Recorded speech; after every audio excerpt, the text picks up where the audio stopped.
আজকে শিখবো উৎপাদকে বিশ্লেষণ করে কিভাবে ভাগ করতে হয়। উৎপাদকে বিশ্লেষণ করে 324 এর সঙ্গে 36 ভাগ হবে। 324 কি এটা? 324 এটা হচ্ছে ভাজ্য আর 36 এটা কি ভাজক।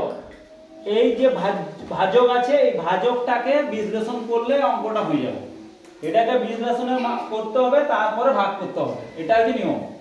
তাহলে 36 দেখো, 36 কি জোড় সংখ্যা না বিজোড় সংখ্যা?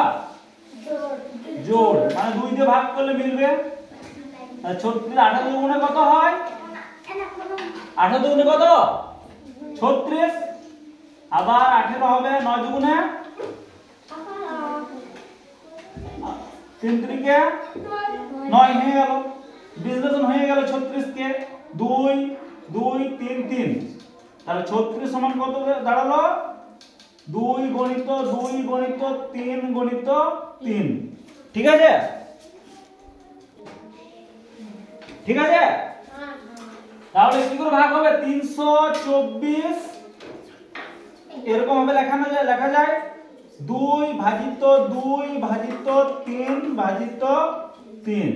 আর 324 টাকে প্রথমে 2 দিয়ে ভাগ করতে হবে। যে ভাগফল বেরবে আবার সেই ভাগফলকে 2 দিয়ে ভাগ করতে হবে। আবার যে ভাগফল বেরবে সেটাকে 3 দিয়ে ভাগ করতে হবে। তারপর যে ভাগফল বেরবে তারপর আবার 3 দিয়ে ভাগ করতে হবে। তাহলে অঙ্কটা হয়ে যাবে। বুঝতে পারলে? তাহলে ভাগ করো। 324 কে প্রথমে কত দিয়ে? 2 দিয়ে। রাফে ভাগ করে দেখে নেবে। 3 কে 3,